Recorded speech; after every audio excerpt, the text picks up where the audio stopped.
शेतीच्या जमिनीवर घर किंवा कुठलंही बांधकाम करायचं असेल तर त्यासाठी अकृषक वापरासाठीची म्हणजेच याने परवानगी घेण्याची अट रद्द करण्यात आली आहे। राज्य सरकारनं याबाबतचा शासन निर्णय जारी केला आहे। त्यानुसार मग आता शेतीच्या जमिनीवर जर का बांधकाम करायचं असेल तर त्यासाठीची नेमकी प्रक्रिया कशी असेल याचीच माहिती आपण या व्हिडिओत पाहणार आहोत। नमस्कार, मी श्रीकांत बंगाळे, तुम्ही बघत आहात BBC मराठीची गावाकडची गोष्ट क्रमांक 176। हा व्हिडिओ पुढे पाहण्याआधी BBC मराठीचं व्हॉट्सअप चॅनल नक्की जॉईन करा।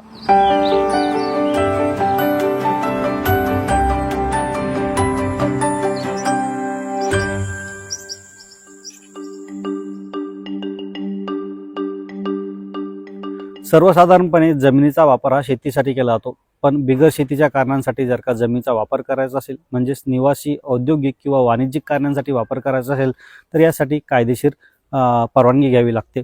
आणि ही जी प्रक्रिया आहे शेतीच्या जमिनीचं बिगर शेतीमध्ये रूपांतर करण्याची प्रक्रिया, त्याला याने असं म्हटलं जातं, म्हणजेच नॉन ॲग्रिकल्चर किंवा अकृषिक असं म्हटलं जातं। शासनाच्या नवीन धोरणानुसार जर का तुम्हाला शेतजमिनीवर बांधकाम करायचं असेल तर त्यासाठी येण्याची सनद घ्यायची कोणतीही आवश्यकता भासणार नाही।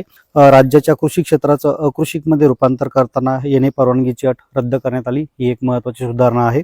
त्यानंतर अकृषिक जागेवर बांधकामासाठी जिल्हाधिकारी यांच्याकडून स्वतंत्र बांधकाम परवानगी घेण्याची आवश्यकता राहणार नाहीये। आणि तिसरं म्हणजे नगर रचना विभाग आणि स्थानिक प्राधिकरणानं दिलेली बांधकाम नकाशा परवानगी हीच येणे परवानगी म्हणून ग्राह्य धरली जाईल। म्हणजेच तुम्हाला नगर रचना विभाग आणि स्थानिक प्राधिकरणानं बांधकाम जो नकाशा दिला आहे त्या नकाशालाच येण्याची परवानगी म्हणून ग्राह्य धरला येईल आणि तुम्हाला तुमचं बांधकाम पूर्ण करता येईल।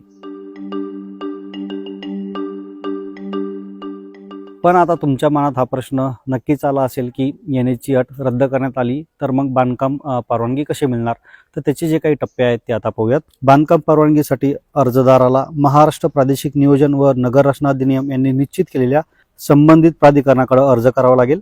संबंधित जमीनधारक असा अर्ज नगरविकास विभागाने विकसित केलेल्या बिल्डिंग प्लॅन मॅनेजमेंट सिस्टीम म्हणजेच BPMS किंवा ऑटो DCR द्वारे ऑनलाईन अर्ज करू शकेल।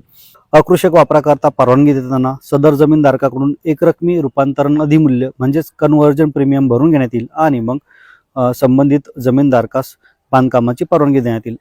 आता हे एकरकमी रूपांतरण मूल्य म्हणजेच कन्व्हर्जन प्रीमियमची रक्कम किती असेल तर भूखंडाच्या क्षेत्रफळानुसार म्हणजेच किती क्षेत्रफळावर त्याला ते बांधकाम करायचं आहे त्या भूखंडाच्या क्षेत्रफळानुसार ही रक्कम आकारली जाईल। तर 1000 चौरस मीटर पर्यंत क्षेत्राच्या भूखंडासाठी जमिनीच्या चालू बाजार मूल्याच्या 0.10%, 1001 ते 4000 चौरस मीटर पर्यंत क्षेत्राच्या भूखंडासाठी जमिनीच्या चालू बाजार मूल्याच्या 0.25%, तर 4001 चौरस मीटरपेक्षा जास्त 1 एकरपेक्षा जास्त क्षेत्राच्या भूखंडासाठी जमिनीच्या चालू बाजार मूल्याच्या 0.50% इतकं अधिमूल्य आकारलं जाईल। येणे प्रक्रियेत ज्या दोन महत्त्वाच्या आणखी सुधारणा करण्यात आल्या त्यामध्ये पहिली गोष्ट म्हणजे बांधकाम परवानगी मिळताच महसूल विभागाच्या संगणकीय प्रणालीद्वारे 7/12 उतार्यात आपोआप फेरफार नोंद घेतली जाईल। आणि दुसरं म्हणजे 10 फेब्रुवारी 2024 पासून म्हणजे ज्या दिवशी हा येणे प्रक्रियेत सुधारणा करण्याचा शासन निर्णय निर्गमित झाला त्या दिवसापासून बिनशेती झालेल्या मिळकतींवर दरवर्षी आकारला जाणारा अकृषिक कर रद्द करण्यात येईल। असा कोणताही अकृषिक कर आकारण्यात येणार नाही। तर मग मंडळी, येणे प्रक्रियेतील सुधारणांविषयी माहिती सांगणारी BBC मराठीची गावाकडची गोष्ट तुम्हाला कशी वाटली ते कमेंट करून सांगा। तुम्हाला एखाद्या विषयावर माहिती हवी असल्यास ती सुद्धा सांगा। तूर्तास थांबूयात। धन्यवाद।